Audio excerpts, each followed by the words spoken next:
Como é que a gente pode pensar nessa ideia Foucaultiana, vamos dizer assim, e a série?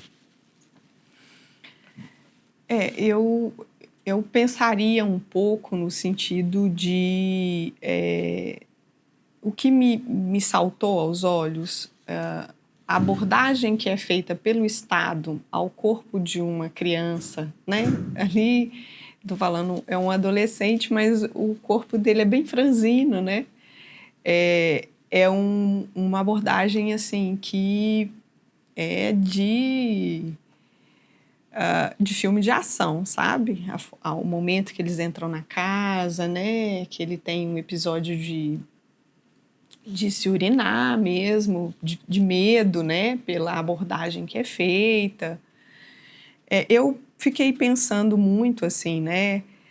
Que, de certa forma, com algum alívio, porque nós ainda temos no nosso país uma estrutura jurídica da importância do ECA, que vai tratar um corpo como aquele como um corpo em desenvolvimento e em uma condição peculiar. E que vai fazer uma aposta muito decisiva de que esse corpo ele precisa ser protegido e que ele precisa estar... É preciso que se garanta a ele a possibilidade de uma justiça restaurativa que aposta na educação e na sociabilidade.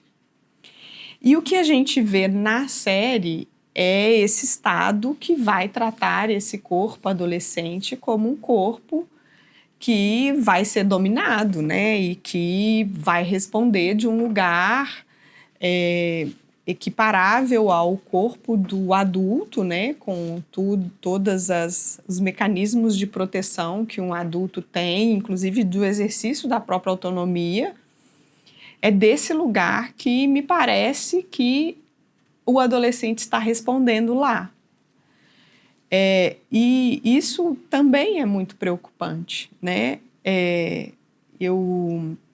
Nós vivemos, né, uma realidade que a gente viu algumas pautas que ameaçavam, né, por exemplo, né, a questão da redução da maioridade penal, né, a gente vê ainda discursos muito reacionários em relação à proteção que um sistema jurídico como o ECA garante às crianças e adolescentes.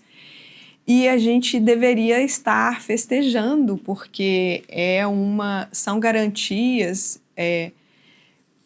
muito avançadas, né?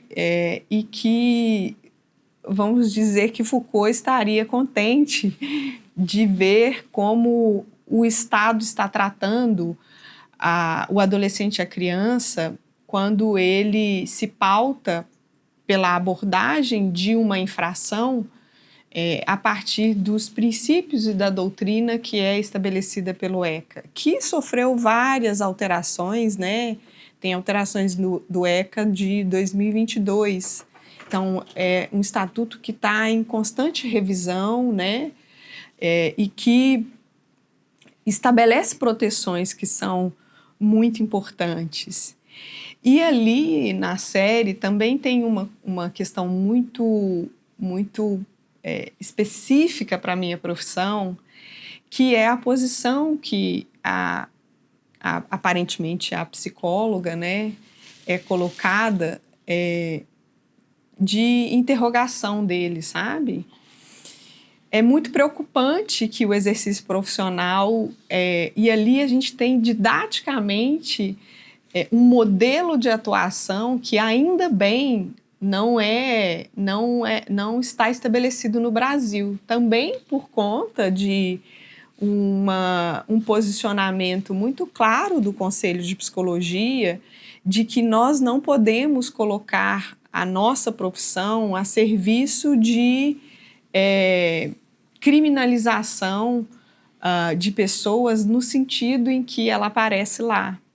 E ali a psicologia está a serviço do Estado, como uma forma de domesticação daquele corpo e de desprotegê-lo das próprias barreiras psíquicas, que digamos que é a proteção mais primitiva que eu tenho contra o outro, uma das mais básicas. Ali aquele adolescente é induzido a se desproteger no próprio universo psíquico até chegar a uma confissão. Não fica muito claro se a confissão vai ser colocada a serviço dele como cliente dela, e aí, se for isso, menos pior. Mas se ela é colocada como algo que serve ao poder do Estado para estabelecer uma sentença contra ele, eu ali levei o sujeito a produzir provas contra si mesmo. E é como se eu não posso violar um corpo, porque isso é um direito fundamental, mesmo falando de uma pessoa que está condenada e presa, porque é que eu posso violar o corpo psíquico e a integridade psíquica dela para que ela confesse a si mesma. Então, isso está colocado lá. E uma outra questão que aparece é a posição dele de exercer uma certa dominação de gênero, que ali também é muito controversa, porque a gente está falando de duas representações de minoria de um adolescente, né? Então, não estou falando de um homem que está exercendo plenamente, né, o seu poder sobre o outro, sobre uma mulher. E ali tem uma cena de intimidação dele muito grande, mas é como se ele estivesse performando o que do papel da masculinidade ele internalizou, né, para estabelecer alguma forma de reação e de proteção de si contra o outro. E ali ele reage a ela, tentando se proteger, tentando proteger a própria integridade psíquica, para que ela não o invada com o interrogatório que ela está fazendo. E ele faz a descarga da performance do macho violento, que intimida, que impõe medo, né? Isso aparece.